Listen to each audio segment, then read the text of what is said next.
देखो question number है 31, ठीक है, स्टेज फर्स्ट का क्वेश्चन नंबर 31। तो 31 क्वेश्चन बोल रहा है कि if there are n capacitor in parallel to B volt source then energy store in equal to, तो हमें क्या दे रखा है, n कैपेसिटर दे रखे हैं, ये पैरेलल में कनेक्ट कर रखे हैं, ठीक है, इस तरीके से। तो ये और इसको एक बैटरी से लगा दिया, किससे, B से। तो ये बोल रहा है एनर्जी स्टोर इन इक्वल, तो एक में एनर्जी कितनी स्टोर होगी, हाफ CB स्क्वायर, इसमें कितनी हो जाएगी, हाफ CB स्क्वायर, इसमें कितनी हो जाएगी, हाफ CB स्क्वायर। तो टोटल एनर्जी जो लिखोगे ये कितनी हो जाएगी, 1/2 CB स्क्वायर, यहां पे n, तो n CB square by 2, n CB square by 2 हो जाएगी। एक तो ये तरीका है, या एक काम करो, इनका इक्विवेलेंट कैपेसिटेंस लिख लो, कितना हो जाएगा, NC हो जाएगा, और B से मल्टीप्लाई कर दो, ठीक है, तब भी वही आएगा। तो आंसर कौन सा हो जाएगा, 31 का आंसर आ जाएगा सेकंड, ठीक है, 31 का आंसर आएगा सेकंड। ठीक, चलो अब आगे बात करते हैं हम लोग क्वेश्चन नंबर 32। क्वेश्चन नंबर 32 देखो,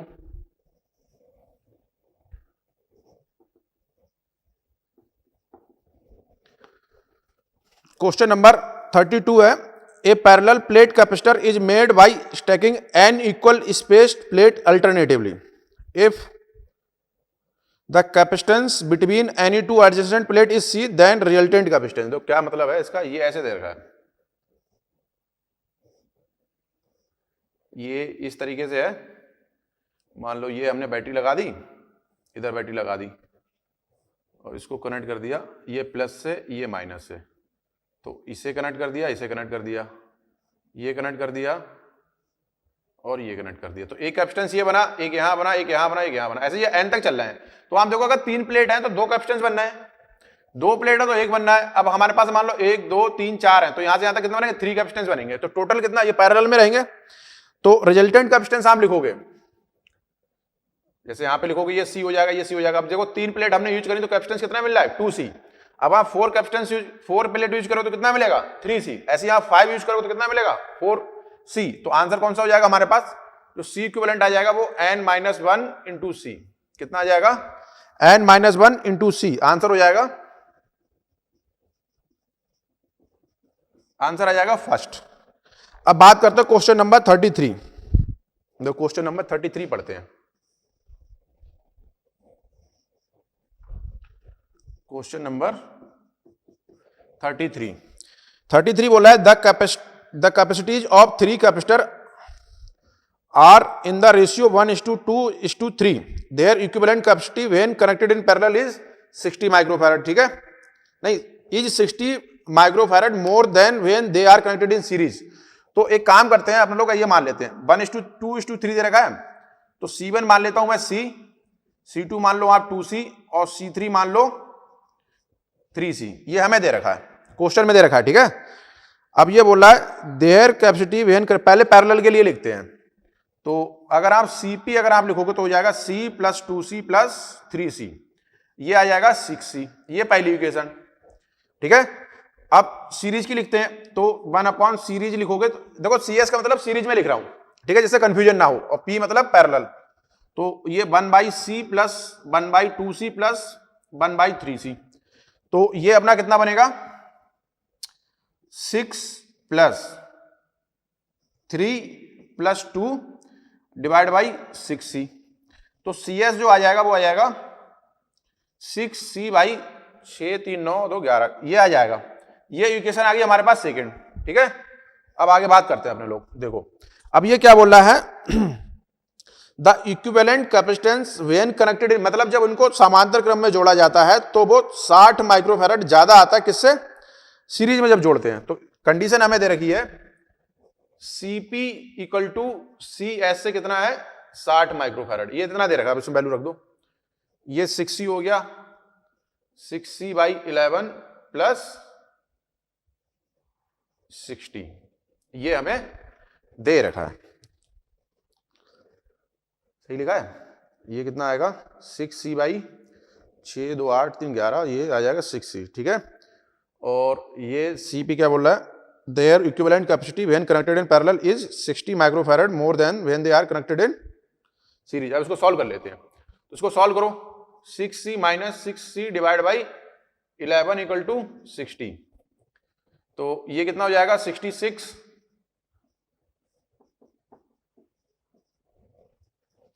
ठीक है। तो ये कितना बनेगा 60, 11 इंटू 60, तो ये तो कैंसिल हो गया। C की वैल्यू कितनी आ गई 11 माइक्रोफैरड, तो C1 हो गया 11 माइक्रोफैरड, C2 हो गया 22 माइक्रोफैरड, ठीक है, और C3 हो गया 33 माइक्रोफैरड।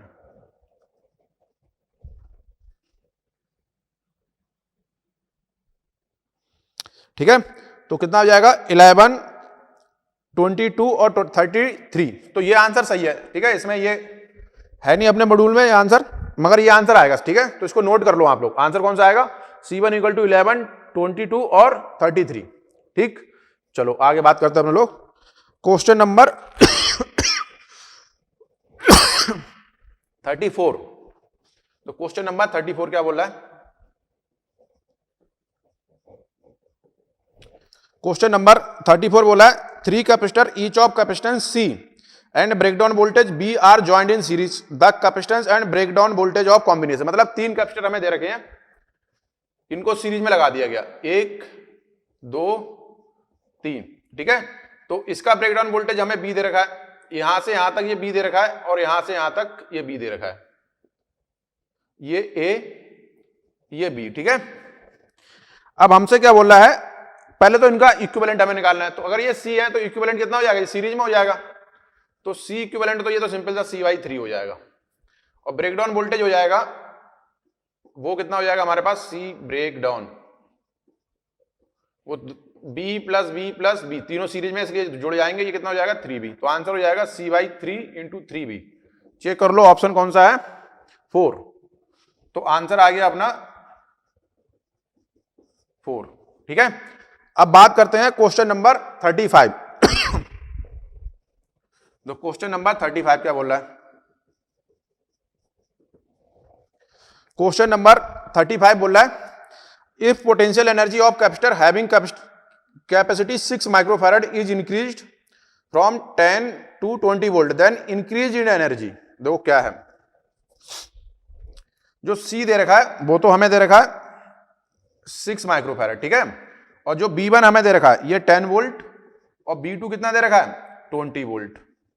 तो एनर्जी पूछ रहा है, एनर्जी में कितना चेंज आएगा, डेल्टा U इंक्रीज होगा, पोटेंशियल बढ़ रहा है, तो इसको लिखो 1/2 half C B2 square minus 1/2 half C B1 square, या 1/2 C B2 स्क्वायर माइनस का B1 स्क्वायर, ये बन जाएगा। उसमें वैल्यू पुट कर दो, कितना आएगा, तो 1/2 6 इंटू 10 टू पावर -6, और B2 कितना हो जाएगा, B2 का स्क्वायर ये 400 माइनस 100, तो ये 300 हो गया, 300 और ये 9 के आसपास बनेगा 900, तो 900 इंटू 10 टू पावर ये, तो 9 इंटू 10 टू पावर -4 जूल बनेगा, ये आंसर आ जाएगा। तो ये आंसर कौन सा हो गया अपना, आंसर बनेगा इसका थर्ड। कौन सा सही है, थर्ड, इसका आंसर हो जाएगा, आंसर थर्ड सही है, ठीक है। लिखो जरा इसे, ठीक है। अब इसके आगे बात करते हैं हम लोग 36 की।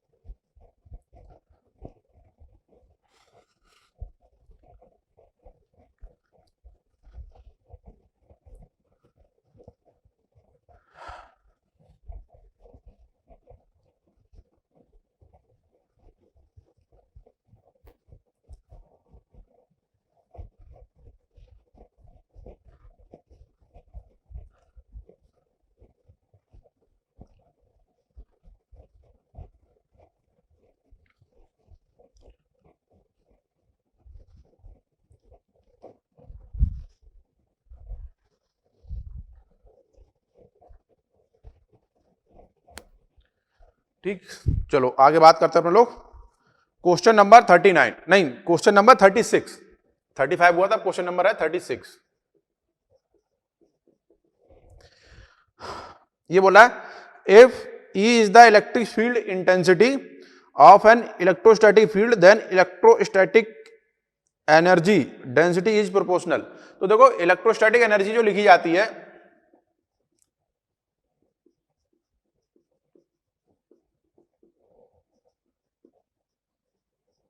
एनर्जी डेंसिटी, ठीक है, एनर्जी डेंसिटी का मतलब होता है एनर्जी पर यूनिट वॉल्यूम, ये आती है 1/2 half epsilon not E square, ठीक है, मतलब ये होता है एनर्जी पर यूनिट वॉल्यूम। तो अगर आप प्रोपोर्शनल लिखोगे तो कितना चलेगा, ई स्क्वायर के साथ चल रहा है, तो आंसर कौन सा हो जाएगा, आंसर आ जाएगा अपना सेकंड। अब बात करते हैं क्वेश्चन नंबर 37, ठीक है, क्वेश्चन नंबर 37 बोला है a parallel plate capacitor has an electric field of 10⁵ volt पर मीटर, मतलब एक इलेक्ट्रिक फील्ड हमें दे रखी है, ई दे रखी है 10⁵ वोल्ट पर मीटर, ठीक है। If charge on capacitor is 1 microcoulomb the force on each capacitor. तो अब इसको सॉल्व करते हैं, देखो कैसे आएगा। जैसे मान लो अगर ये कैपेसिटर है, यहां पे जो इलेक्ट्रिक फील्ड दे रखी है, ये क्या होता है, इसकी वजह से अगर मान लो इस पर सिग्मा प्लस है इस पर माइनस है, तो E1 और E2 ये दोनों बराबर होते हैं और इन दोनों का सम होता है, ठीक है। तो अगर आप इसको लिखोगे तो एक की वजह से जो इलेक्ट्रिक फील्ड आएगी, ठीक है, तो ये आता है E1 plus E2 equal to कितना, E दे रखा है, और हमें क्या कंडीशन होती है कि E1 इक्वल टू क्या होता है, E2। तो E1 हमें जब लिखोगे एक प्लेट की वजह से, तो ये E/2 हो जाएगा, नहीं हो जाएगा, एक प्लेट की वजह से, और ये तो हमें टोटल दे रखी है, तो इलेक्ट्रिक फील्ड हमारे पास कितनी हो गई, 10⁵/2। अब इस पे चार्ज हमें कितना दे रखा है, एक पे दे रखा है 1 मिली कूलम, तो 1 × 10⁻³ और इस पे 1 × 10⁻³ तो इलेक्ट्रिक फील्ड हमें पता है, ये कूलम हमें चार्ज पता है, तो फोर्स लिख दो, F इक्वल टू कितना हो जाएगा, Q × E, तो 1 × 10⁻³ × 10⁻5 डिवाइड बाई 2। तो इसको जब कट करोगे ना सॉल्व करने के बाद, तो ये 100 बचेगा, 100 का आ जाएगा 50, कितना आ जाएगा 50 न्यूटन आएगा। तो आंसर हो जाएगा अपना सेकंड।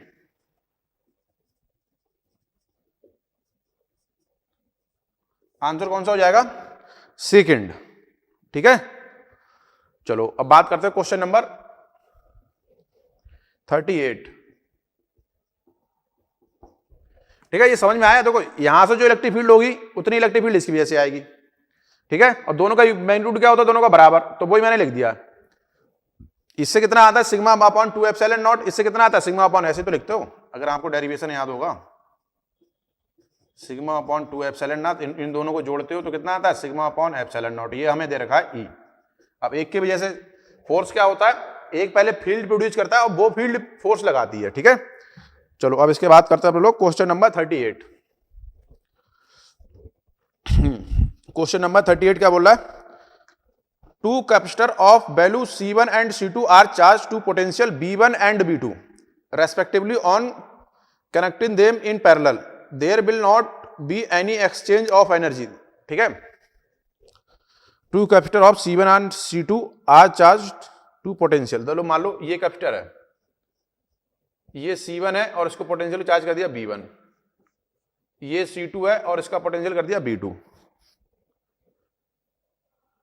अब ये बोल रहा है इनको अगर हम कनेक्ट कर दें, देखो एनर्जी तो एक्सचेंज जब होती है जब चार्ज फ्लो होता है, और चार्ज फ्लो कब होता है, जब पोटेंशियल डिफरेंस होता है। अगर दोनों का पोटेंशियल डिफरेंस बराबर हो गया B1 = B2, ठीक है, तो कोई भी चार्ज फ्लो नहीं होगा, कोई एनर्जी डिसिपेट नहीं होगी, या कोई एनर्जी खर्च नहीं होगी, या कोई एनर्जी का एक्सचेंज नहीं होगा। तो आंसर हो जाएगा थर्ड, आंसर आ जाएगा थर्ड। अब बात करते हैं क्वेश्चन नंबर 39। क्वेश्चन नंबर 39 बोल रहा है ए पैरेलल प्लेट कैपेसिटर, ठीक है, तो question number 39, A parallel plate capacitor carries A charge Q, the distance between the plate is doubled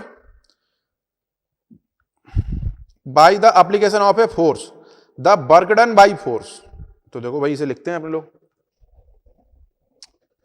ये क्या है,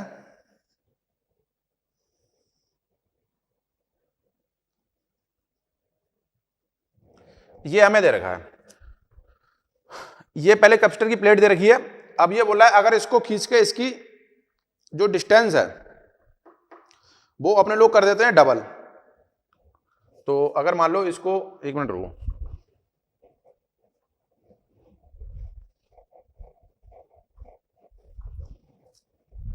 ये मान लो पहले प्लेट यहां पे है, फिर ये डिस्टेंस कितनी थी d, फिर इसको आपने क्या करा, इसको खींच के कितना कर दिया, ये 2d पे ले आए,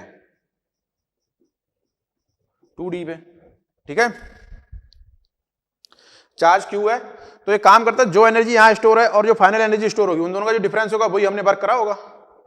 तो u इनिशियल लिख लो, चार्ज कितना आएगा, एनर्जी आएगी q स्क्वायर बाई 2c। ये 2c मैंने क्यों लिखा है, क्योंकि यहां पे चार्ज जो है वो क्या है, वो कांस्टेंट है, तो वो तो खत्म होगा नहीं या वो चेंज भी नहीं होगा, तो ये q square upon C naught मान लेते हैं, q square upon 2c not, ये पहली इक्वेशन आ गई।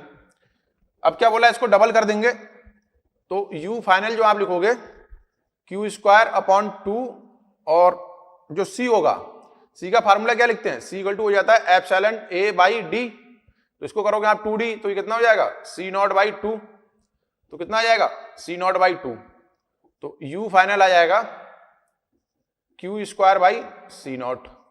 ये सेकंड इक्वेशन हो गई। अब ये हमसे क्या बोल रहा है, वर्क डन लिखना है, तो वर्क डन लिख लो भाई। वर्क डन अगर आप लिखोगे तो वर्क कितना हो जाएगा, जो चेंज होगा डेल्टा u, तो q square upon C naught minus का q square upon 2c naught, तो q square upon C naught 1/2 ये आएगा, 1/2 q स्क्वायर, और सी नॉट को अब इसमें c दे रखा तो उसको c मान लेते हैं अपने लोग, ठीक है। तो ये सी नॉट लिख लो, आंसर हो जाएगा, इसको सी डैश मानो नहीं तो आप कंफ्यूज हो जाओगे, ठीक है। तो ये आंसर आ जाएगा। तो ये सी नॉट को मैंने सी मान लिया, ठीक है, जो हमें सी दिया हुआ था, सी को अगर सी नॉट लिख लोगे तो आंसर बनेगा 1/2 q स्क्वायर अपॉन सी। तो आंसर आ जाएगा अपना, आंसर हो जाएगा थर्ड, ठीक है। क्वेश्चन नंबर 39 का आंसर चेक करो कितना है, थर्ड, 39 थर्ड, ठीक है। अब बात करते हैं अपने लोग क्वेश्चन नंबर 40। जो क्वेश्चन नंबर 39 हो गया,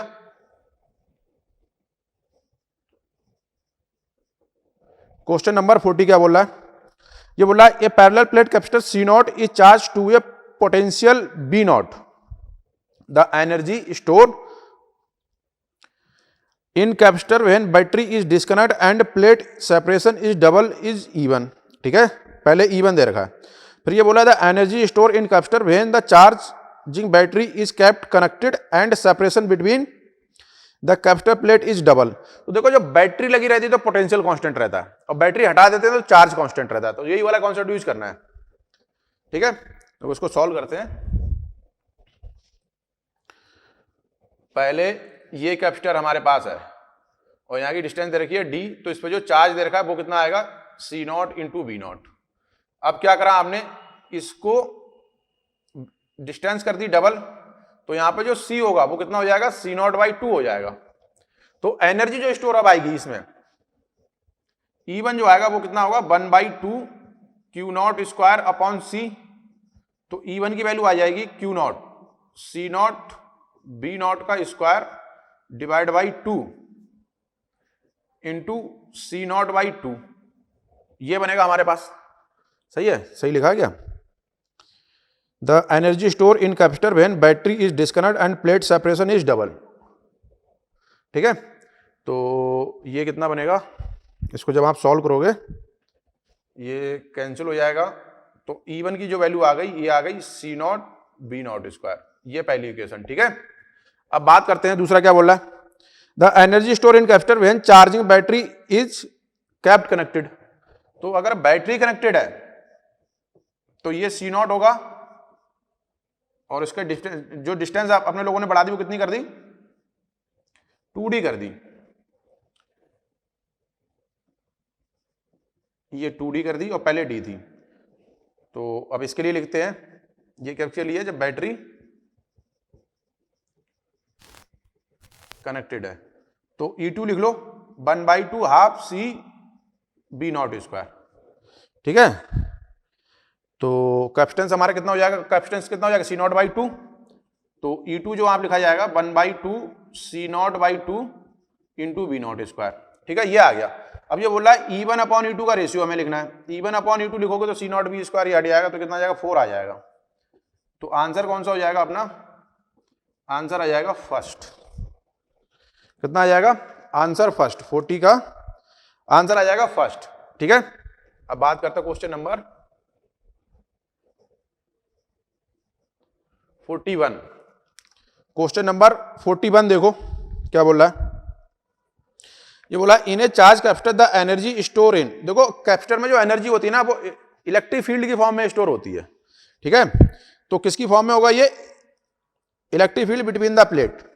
तो 41 का जो एनर्जी स्टोर होती है वो क्या होती है, electric field between the plates. तो आंसर अपना कौन सा हो जाएगा, आंसर आ जाएगा थर्ड। कितना आ जाएगा, थर्ड हो जाएगा। चलो आगे बात करते हैं अपने लोग क्वेश्चन नंबर 42। देखो क्वेश्चन नंबर 42 क्या बोलता है कि two condenser, one of capacity C and other of capacity C/2 are connected in parallel to a B volt battery. The work done by battery in charging fully both the condenser. तो बना लेते हैं, दो two condenser are capacity parallel में connect है। तो देखो एक तो ये C है, ये, और इस पे बैटरी लगा दी अपने लोगों ने ये B वोल्ट की। ठीक है, तो इसको मान लो C, ये C/2। अब इस पे जो चार्ज, इसको बैटरी को कितना चार्ज देना पड़ेगा, पहले इसका चार्ज लिखेंगे, फुली क्या हो जाएगा, चार्ज हो जाएगा। तो ये हो जाएगा CB/2, और इस पे कितना देना पड़ेगा, ये चार्ज जो हो जाएगा वो कितना हो जाएगा, CB। तो बैटरी को इतना चार्ज देना पड़ा, टोटल चार्ज कितना हो जाएगा, Q अगर आप लिखोगे तो ये हो जाएगा 3CB/2। तो वर्क डन बाई बैटरी लिखोगे, वर्क डन बाई बैटरी, ये कितना हो जाएगा, Q इंटू V, मतलब जितना चार्ज फ्लो करा और इसको पोटेंशियल से मल्टीप्लाई कर दें, तो 3C/2 इंटू B, तो 3/2 CB स्क्वायर। आंसर देखो कौन सा है, ये अपना आंसर है 4। कौन सा आ गया, आंसर 4। ठीक है, तो ये अपना कौन सा हो गया क्वेश्चन 42 का आंसर आएगा 4। अब बात करते हैं अपने लोग क्वेश्चन नंबर 43। 43 क्या कह रहा है,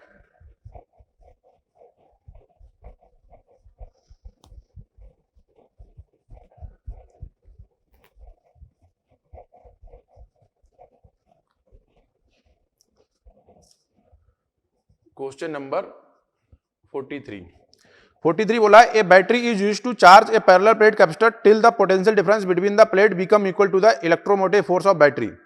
the ratio of energy store in capacitor and work done. तो मान लो ये कैपेसिटर है,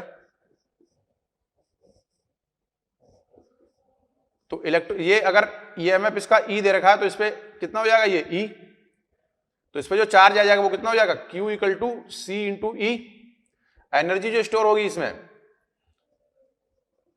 एनर्जी स्टोर अगर मान लें U लिख लेता हूं मैं उसको। ठीक है, U लिखोगे तो वो कितना होगा, 1/2 हाफ,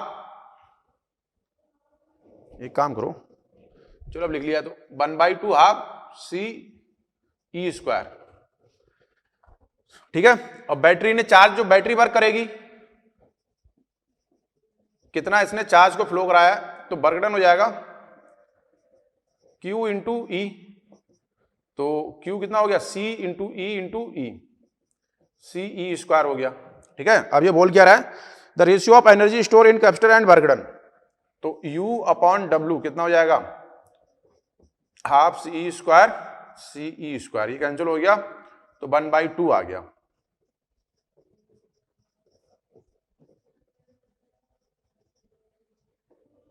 आंसर फर्स्ट। ठीक है, 44। ठीक है, ये क्या बोल रहा है, the distance between the plate of A parallel plate capacitor is D, a metal plate of thickness D/2 is place between the plate what will be its effect on capacitance. तो जैसे ऐसे मान लो ये अभी एक कैपेसिटर है, ठीक है, डिस्टेंस डी है, तो यहां पे जो सी नॉट होगा ये एप्सिलॉन ए बाई डी होगा। अब क्या करा गया, इसमें एक प्लेट रख दी जाती है जिसकी थिकनेस कितनी है डी बाई टू, और ये डिस्टेंस कितनी है डी, ये जो थिकनेस है ये डी बाई टू है, और यहां से यहां तक की जो डिस्टेंस है वो कितनी है डी है, ठीक है।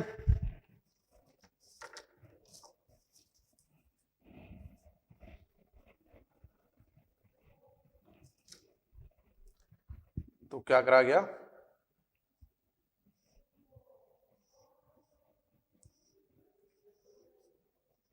डी बाई टू, ठीक है। अब क्या बोल रहा है, तो what will be its effect on capacitance, तो देखो क्या आएगा, सी हो जाएगा epsilon A D minus T plus T by के, ये हमें दिया हुआ है। अब मेटल प्लेट रखी जाती है तो उसके लिए जो के हो जाएगा वो कितना हो जाएगा, इनफाइनाइट, तो लिख दो C equal to epsilon A D minus d by two t by infinite, ठीक है। तो ये आ जाएगा एप्सिलॉन ए टू डी, ये बचेगा, तो सी जो हो जाएगा वो टू सी नॉट हो जाएगा। तो आंसर आ जाएगा अपना, कैपेसिटेंस कितना हो गया, डबल हो गया, तो आंसर आ जाएगा सेकेंड, ठीक। अब बात करते हैं क्वेश्चन नंबर 45। देखो क्वेश्चन नंबर 45 क्या बोल रहा है कि a parallel plate capacitor having capacitance C farad is connected with a battery of EMF B volt keeping the capacitor connected with the battery. A dielectric slab of dielectric constant K is inserted between the plate. The dimension of slab are such that it fill the space between the capacitor plate. ठीक है, तो simple सा है,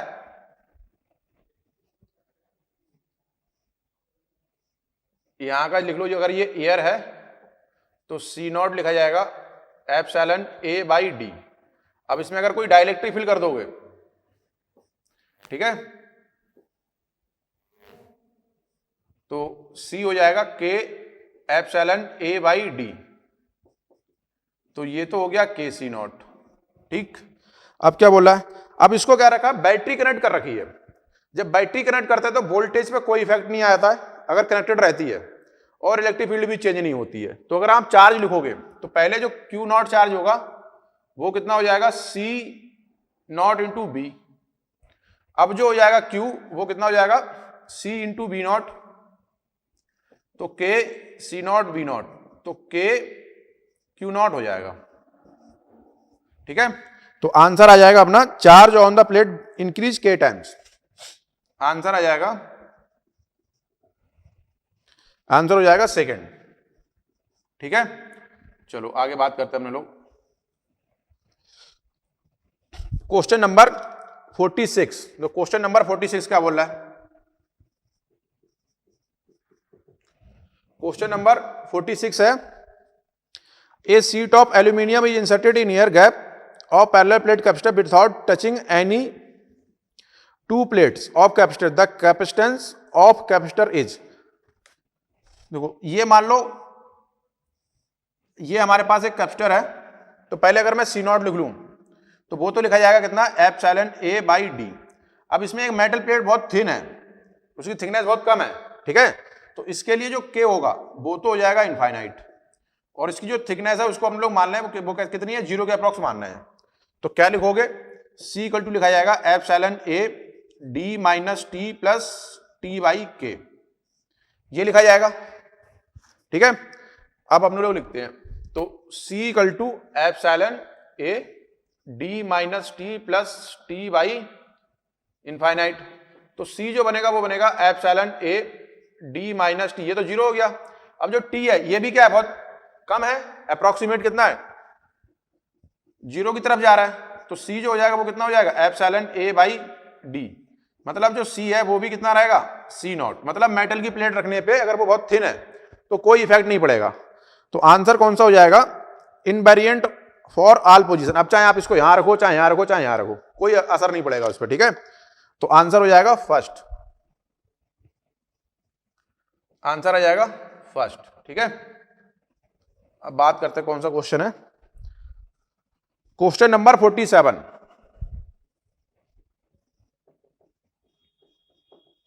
तो question number 47 क्या बोल रहा है? The capacity of A parallel plate capacitor in year on immersing it in oil कितना है? 50 माइक्रोफैराड है और 110 माइक्रोफैराड है respectively. The dielectric constant of oil is, तो क्या लिखोगे? अगर सी ईयर लिखोगे तो ये कितना दे रखा है? 50 माइक्रोफैराड और एप्सिलॉन ए बाई डी, ये पहली इक्वेशन। तो सी ऑयल के लिए अगर आप लिखोगे ये कितना दे रखा है? 110 और ये कितना हो जाएगा? के एप्सिलॉन ए बाई डी, ये सेकंड इक्वेशन हो गई। अब इनको डिवाइड कर दो या ऐसे लिख दो 110 इक्वल टू के इंटू कितना आ जाएगा? 50। तो के की वैल्यू कितनी आ जाएगी? 2.2, ये बनेगा 2.20। ठीक है, तो आंसर आ जाएगा 4। कितना हो जाएगा? 4। ठीक, अब बात करते हैं क्वेश्चन नंबर 48। क्वेश्चन नंबर 48 क्या बोल रहा है? क्वेश्चन नंबर 48 बोला है the capacitance of a capacitor becomes 7/6 times. कितना हो जाता है? 7/6 टाइम्स हो जाता है its original value if dielectric slab of thickness T equal to 2/3 D is introduced between the plate. D is the separation between the plate, the dielectric constant of dielectric slab. देखो पहले क्या बोल रहा है, एक ये कैपेसिटर बना लेते हैं अपने लोग, ठीक है, और यहां से यहां तक ये D दे रखा है। तो जो C नॉट होगा वो कितना हो जाएगा? एप्सिलॉन A बाई डी, ये पहली इक्वेशन हो गई। ठीक है, अब इसमें क्या बोल रहा है? अगर इसमें मान लो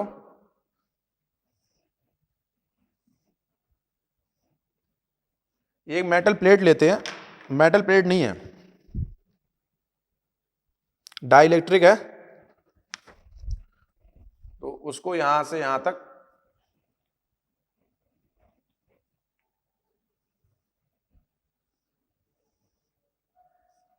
तो T इक्वल टू ये कितना है? 2/3D है और डाइलेक्ट्रिक कांस्टेंट मान लेते हैं K। तो अब जब हम इसके लिए लिखोगे C तो कितना हो जाएगा? Epsilon A D minus T plus T by K लेके चलते हैं अपने लोग, ये तो फार्मूला लेके चलते हैं। तो अब इसको रख दो, तो ये हो जाएगा C epsilon A D minus 2/3D plus 2/3D by K। ठीक है, यही मतलब हुआ ना? ठीक है, अब हमसे बोल क्या रहा है ये, अगर पहले और लिखते हैं, थोड़ा सा सिंप्लीफाई करते हैं, तो D/3 plus 2/3D by K, ये सेकेंड इक्वेशन हो गई। अब क्या है कि द सेपरेशन, जो कैपेसिटेंस है वो 7/6 टाइम्स हो जाता है, तो C जो है वो 7/6 टाइम्स C नॉट के है, तो ये हो जाएगा epsilon A D/3 plus 2/3D by K equal to 7/6 epsilon naught A by D। ठीक है, तो जब इसको आप सॉल्व करोगे तो K की जो वैल्यू आएगी सॉल्व करने के बाद वो आ जाएगी 14/11। कितना आ जाएगा? 14/11। आंसर आ जाएगा अपना फर्स्ट। कौन सा आंसर हो जाएगा? फर्स्ट। ठीक है, लिखो जरा ऐसा। अब कौन सा क्वेश्चन है?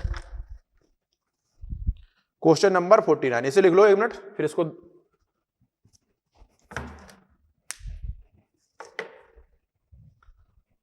Question number 49।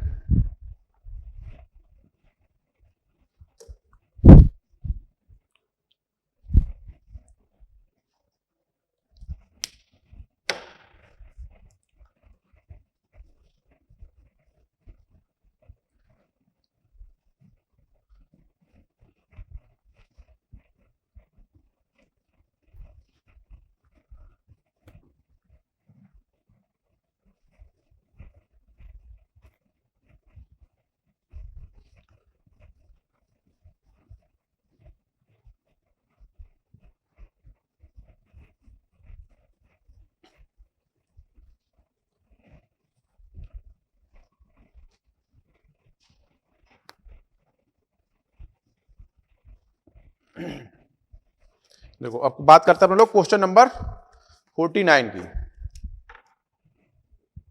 कौन सा है क्वेश्चन नंबर 49?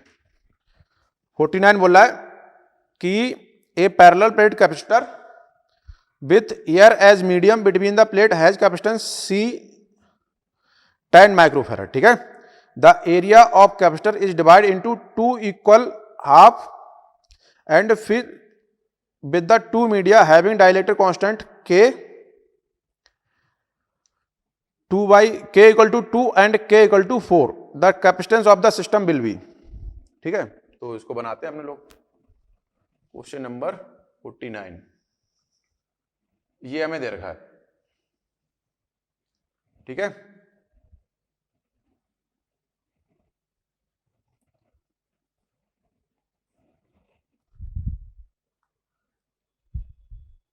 और इनके बीच की गैप मान लेते हैं हम लोग d। कितना मान लेते हैं? d। अब इसमें हमें बता रखा है जो एरिया है, एरिया को डिवाइड करा गया। मतलब कैसे करा गया? ये ऐसे समझो, यहां से आधा करा गया एरिया। ठीक है, तो इसका एरिया a/2 है, इसका एरिया a/2 है। इसमें जो डाइलेक्ट्रिक कांस्टेंट भरा गया k1 इक्वल टू 2 और इसमें k2 इक्वल टू कितना दिया है? 4 दिया है। ठीक है, तो अगर ये मान लो मैं कैपेसिटेंस मान लेता हूं C1 और ये मान लेता हूं C2, तो देखो कैसे लिखेंगे, इसे सॉल्व करते हैं अपने लोग। ठीक है, ये यहां से आधा माना गया, तो ये मैं C2 मान लेता हूं और ये C1, तो कैसे सॉल्व करेंगे? तो जो हमें C0 दे रखा है वो कितना दे रखा है? Epsilon A/D। ये हमें तो दे रखा है 10 माइक्रोफैराड। ये पहली इक्वेशन। ठीक है, अब मैं अगर C1 लिखूंगा तो C1 लिखा जाएगा K1 एप्सिलॉन, एरिया कितना हो गया? आधा, डिवाइड बाई डिस्टेंस बराबर है, तो C1 आपने लिखा K2 एप्सिलॉन A/2D। ये पहली इक्वेशन। ठीक है, ये कैंसिल हो जाएगा, तो C1 बचेगा एप्सिलॉन A/D। ठीक, अब बात करते हैं C2 की। K epsilon K2 epsilon A/2 into D, तो C2 आ गया 4 एप्सिलॉन A/2D, तो C2 हो जाएगा 2 एप्सिलॉन A/D। ये सेकेंड इक्वेशन। ठीक है, अब ये दोनों किसमें? पैरेलल में है। ये इस तरीके से बनेगा ना कैपेसिटर, अगर आप बनाओगे तो ये C1 हो जाएगा और ये C2 हो जाएगा, C1 C2। तब लिख लेते हैं ऐसे, क्या लिखा जाएगा? तो जो C इक्विवेलेंट लिखा जाएगा C1 प्लस C2 लिखा जाएगा, तो epsilon A/D plus 2 epsilon A/D, तो ये आ जाएगा 3 एप्सिलॉन A/D आ जाएगा। और इसकी वैल्यू हमें पता कितनी है? 10 माइक्रोफैराड, तो ये हो जाएगा 3 इंटू 10, कितना हो गया? 30 माइक्रोफैराड। तो आंसर कितना आ गया अपना? आंसर कौन सा हो गया? थर्ड। आंसर आ जाएगा थर्ड। ठीक है, लिखो जरा ऐसे। अब बात करते हैं अपने लोग क्वेश्चन नंबर 50।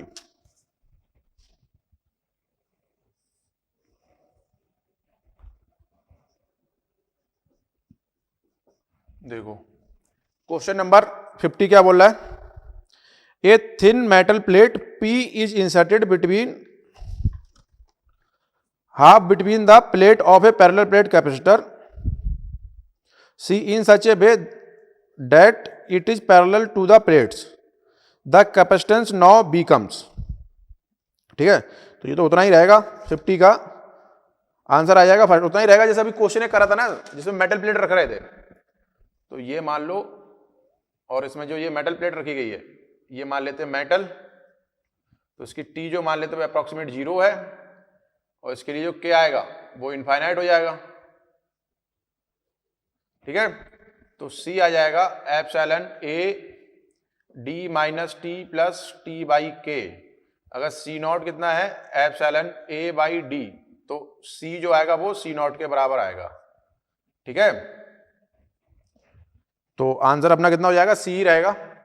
पहले मैंने C0, एक काम करो इसको C लिख लेते, इसको C' मान लेते, क्वेश्चन में C दिया तो ये C' हो जाएगा, तो आंसर हो जाएगा फर्स्ट। ठीक है, आंसर कौन सा आ जाएगा, फर्स्ट आ जाएगा। अब बात करते हैं क्वेश्चन नंबर 51। तो क्वेश्चन नंबर 51 की बात कर लेते हैं।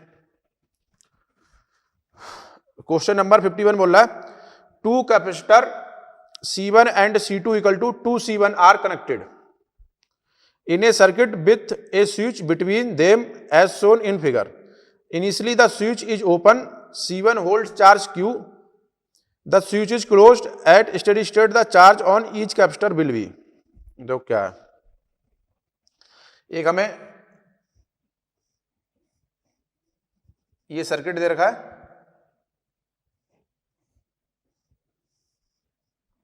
और एक कैपेसिटर हमने यहां लगा रखा है।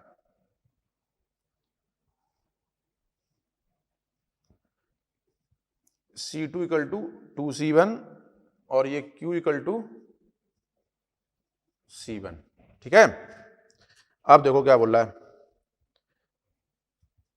Initially the switch is open, मतलब अगर जब इनिशियली चार्ज ये है तो इस पे इतना ही चार्ज है। अभी बोला इसको जब मैं क्लोज कर दूंगा तो स्टेडी स्टेट आ जाएगी, तो इस पे Q1 चार्ज जो है वो इस पे और इस पे डिस्ट्रीब्यूट हो जाएगा, ठीक है, जो Q चार्ज है। तो मान लो अब इसको क्लोज कर दिया, ठीक है, तो जब इसको आप क्लोज कर दोगे तो इस पे चार्ज मान लो Q1 और इस पे मान लो चार्ज Q2, तो कुछ तो इसमें फ्लो होगा नहीं, तो पोटेंशियल दोनों के अक्रॉस जो आएगा वो कितना हो जाएगा, B। तो अब लिख लेते हैं जो क्या आएगा, तो Q1 upon C1 equal to Q2 upon C2, मतलब B1 इक्वल टू क्या होगा, B2, ये B के बराबर होगा। तो इसे जब आप लिखोगे, ठीक है, तो Q1 upon Q2, C1 upon C2, यहां से Q1 अपॉन Q2, C1 हमें दे रखा है और C2 कितना दे रखा है, 2C1, ये कैंसिल हो गया। तो Q1 अपॉन Q2 ये कितना आ गया, 1/2, ठीक है, ये आ गया हमारे पास। अब ये बोल क्या रहा है, the charge on each capacitor, मतलब हर एक पे कैपेसिटर पे हमें चार्ज निकालना है। पहले तो कितना टोटल चार्ज था Q, फिर बाद में Q1 Q2 हो गया, तो चार्ज कंजर्वेशन अगर आप लगाओगे, ठीक है। अब अपने लोग अगर चार्ज कंजर्वेशन लगाएं तो चार्ज कंजर्वेशन बोलता है Q1 plus Q2 equal to कितना होगा, Q। अब मैथमेटिक्स लगा देते हैं इसमें, तो Q1 जो लिखा जाएगा वो आ जाएगा 1 प्लस 2 इंटू Q, तो Q1 तो आ जाएगा Q/3, Q2 कितना हो जाएगा 2Q/3। तो आंसर आ जाएगा अपना, आंसर हो जाएगा सेकंड। कौन सा आंसर हो जाएगा, सेकंड, ठीक है। चलो आगे बात करते हैं क्वेश्चन नंबर 52। तो क्वेश्चन नंबर 52 क्या बोल रहा है, what fraction of energy drawn from the charging battery is store in a capacitor. देखो बैटरी जो वर्क करती है ना उसका 50% एनर्जी में स्टोर होता है। जैसे ऐसे मान लो ये अगर कैपेसिटर है, ये अगर बैटरी B है और ये C है, तो इस पे जो चार्ज होगा स्टोर वो कितना हो जाएगा, CB, ठीक है। तो इसमें जो एनर्जी आप लिखोगे वो कितना आएगा, हाफ CB² स्टोर होती है, ये तो आपको पता है। अब इसने जो वर्क करा, वर्क डन बाई बैटरी अगर आप लिखोगे तो वो कितना हो जाएगा, Q into B, CB into B कितना हो गया, CB²। तो ये किसका कितना आ रहा है, 50% आ रहा है, तो आंसर कितना हो गया, 50%। आंसर ये कौन सा सही हो जाएगा अपना, थर्ड। 52 का आंसर सही है थर्ड, लिखो जरा इसे, 52 का आंसर हो जाएगा थर्ड। अब बात करते हैं अपने लोग क्वेश्चन नंबर 53। 53 क्या बोल रहा है कि capacitor C1 of capacitance C1 of 1 microfarad and capacitor C2 2 microfarad are separately charged fully by a common battery. The two capacitors are then separately allowed to discharge through equal resistor at time t equal to 0. ठीक है, तो इसको solve करते हैं हमने लोग।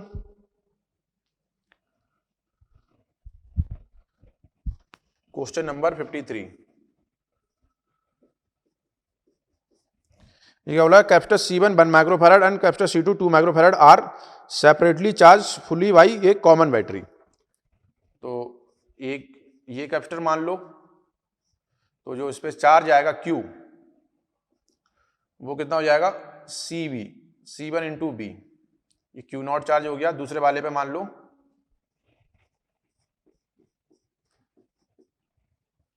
Q not, ये कितना हो जाएगा C2 इंटू बी, ठीक है, ये हमें दे रखा है। अब ये बोला है इनको एक रेजिस्टेंस से हम कनेक्टेड कर देते हैं।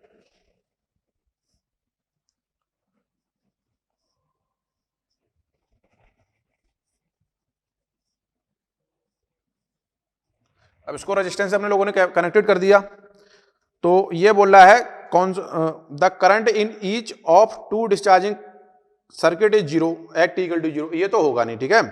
The current in two discharging circuit at t equal to zero are equal but not zero. तो अगर इसका किसी टाइम पे आप चार्ज लिखोगे तो चार्ज कैसे लिखा जाएगा, अगर ये डिस्चार्ज हो रहा है, ठीक है, तो Q जो लिखा जाएगा Q equal to Q nought e की power minus t upon R C, ठीक है। और अगर इसको लिखोगे तो ये लिखा जाता है, अगर मैं सिंपल सा भी फार्मूला लिख रहा हूं तो C into B, C not into B, C into B लिख लेते हैं ई की power minus t upon R C. अब मैं अगर करंट लिखूं तो I इक्वल टू लिखा जाएगा D Q by D T. तो इसको जब डिफरेंशिएट करोगे सी बी माइनस का 1 अपॉन आर सी आएगा, ई की power minus t upon R C आ जाएगा। तो सी से सी कैंसिल हो जाएगा, आई इक्वल टू बचेगा कितना माइनस का बी बाई आर ई की power minus t upon R C. अब अगर टी इक्वल टू जीरो की बात करें, at t equal to zero, तो जो करंट आएगी वो कितनी आएगी माइनस का बी बाई आर, ये आएगा। अब इसमें देखो सी तो आ नहीं रहा है, तो मतलब कैपेसिटेंस का कोई असर होगा नहीं, दोनों के लिए वोल्टेज सेम है और रेजिस्टेंस भी सेम है, तो टी इक्वल टू जीरो पे जो करंट आएगी वो आएगी सेम आएगी। तो आई जीरो लिख लेते हैं करंट टी टाइम पे, पहले वाले के लिए I zero 1 equal to I zero 2, ठीक है, और ये जीरो तो होगी नहीं, नॉट इक्वल टू जीरो होगा, ठीक है। तो आंसर अब चेक कर लेते हैं। The current in two discharging circuit at t equal to zero are equal but not zero, तो आंसर हो जाएगा सेकंड, आंसर आ जाएगा सेकंड, ठीक है। ये मैंने कोई जर्नल लिखा है, जर्नल फार्मूला है ये, ठीक है। जर्नल लेके चले, किसी भी कैपेसिटर को अगर चार्ज मान लेते क्यू नॉट तो वो डिस्चार्ज होगा, तो ये फार्मूला लगेगा, फिर इसको डिफरेंशिएट करेंगे तो ये आ जाएगा।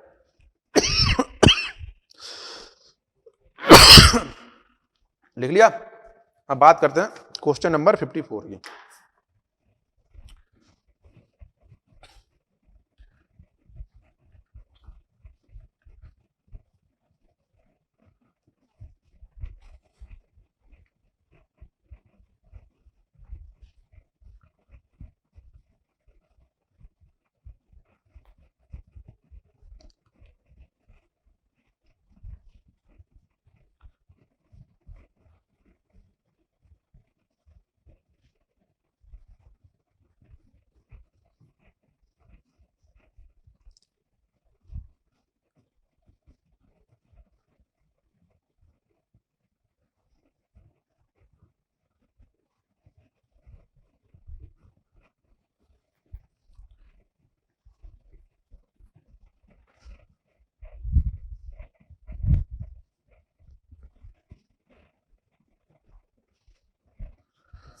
अब बात करते हैं क्वेश्चन नंबर 54।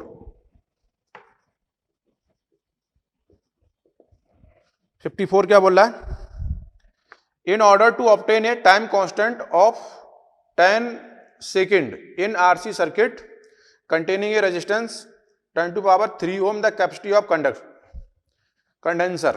देखो होता क्या है, जो टाइम कांस्टेंट होता है उसका फार्मूला होता है tau equal to R C. तो ये हमें दे रखा है 10 सेकेंड, आर की वैल्यू दे रखी है 10 टू पावर 3, सी हमें लिखना है, तो सी इक्वल टू आएगा 1 बाई 10 टू पावर 2। अब इसको माइक्रोफैराड में बनाना है, तो ये जो बनेगा 10 टू पावर इसको 6 से मल्टीप्लाई कर दें -6 से, ठीक है, और 10 टू पावर -6 से डिवाइड कर दें, तो ये बनेगा 10 to power into 10 to power -6, तो C इक्वल टू आ जाएगा 10,000। तो ये अपना क्वेश्चन नंबर 54 था। 54 में क्या हुआ, ये हमें टाइम कांस्टेंट लिखना है, टाइम इक्वल टू कितना होता है RC, ठीक है। तो R की वैल्यू हमने R की वैल्यू रख दी और टाइम कांस्टेंट रख दिया। अब इसको सॉल्व करा तो ये आंसर आ जाएगा, ठीक है। फिर यहाँ पे 10 टू पावर 2 आ रहा है, जबकि हमें आंसर में लिखना है माइक्रो फैरेड में, ठीक है। अगर फैरेड होता तो इसको तो अपने लोग सीधे 0.01 लिख देते, मगर माइक्रो फैरेड में लिखना है तो 10 टू पावर -6 से मल्टीप्लाई करा, डिवाइड करा, सॉल्व करने के बाद ये आंसर आ जाएगा, ठीक है। तो आंसर हो जाएगा अपना 4। अब बात करते हैं क्वेश्चन नंबर 5 की। क्वेश्चन नंबर 55, 5 नहीं, 5 तो बहुत पहले खत्म हो गया। क्वेश्चन नंबर 55 ये बोला है charge on 1 microfarad capacitor will be, देखो क्या है, ये सर्किट हमें दे रखा है क्या दे रखा है, देखो क्या है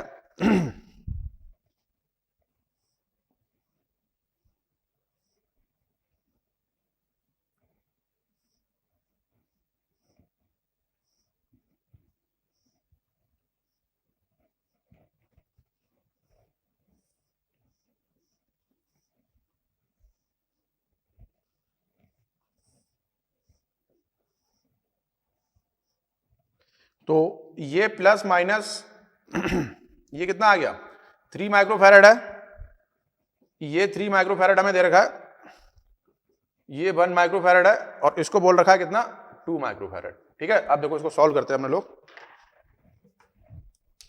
इसमें हमें बता रखा है कि इस पे जो 1 माइक्रोफैरड है इस पे चार्ज निकालना है, यहां से यहां तक अगर मुझे B मिल जाए, ठीक है तो अपने लोग चार्ज लिख सकते हैं। या अपने लोग ये मान लें इधर से Q चार्ज चला, इस पे Q1 चार्ज गया, इस पे Q2 चार्ज गया, तो अगर Q1 मिल जाएगा तो वो डिस्ट्रीब्यूट हो जाएगा यहां पे, ठीक है। ये मैं मान लेता हूं Q3 और ये मैं मान लेता हूं Q2। तो पहले इसको इक्विवेलेंट सॉल्व करते हैं ये दोनों किसमें पैरेलल में तो इसका जो इक्विवेलेंट आएगा ये आ जाएगा 3 माइक्रोफैरड। अब मैं अगर ये लिखूं A B तो CAB जो आएगा वो हो जाएगा 3 इंटू 3 सीरीज में हो जाएंगे ना ये, डिवाइड बाई 3 प्लस 3, ठीक है। तो ये कितना आ जाएगा, ये 1.2 माइक्रोफैरड आ जाएगा। कितना आ जाएगा, ये बनेगा 9 और 9 ऐसे लिखो 9/6 तो 3/2, हाँ 1.5 माइक्रोफैरड आ जाएगा। तो अब चार्ज लिख लेते हैं Q1, तो Q1 जो लिखा जाएगा वो लिखा जाएगा B इंटू CAB। तो B हमें कितना दे रखा है 3 वोल्ट, तो 3 इंटू 1.5 तो कितना हो गया माइक्रोकूलम। अब इसको लिख लेते हैं, ये इसमें डिवाइड हो रहा है, तो Q3 अगर आप लिखोगे तो दोनों का पोटेंशियल दोनों का बराबर होगा, तो Q3/1 इक्वल टू Q2/2, ये बनेगा Q3 upon Q2 equal to आ गया 1:2, ठीक है। तो Q3 आप लिखो, हमें लिखना क्या Q3, इस पे पोटेंशियल वो लिखना है क्या बोलते हैं चार्ज, तो Q3 बन जाएगा अपना Q3 अगर मैथमेटिक्स वाला फार्मूला होगा 1 + 1 + 2 और टोटल चार्ज कितना है 4.5, तो Q3 आ जाएगा 1.5 माइक्रोकूलम। कितना आएगा 1.5 माइक्रोकूलम। तो आंसर कौन सा हो जाएगा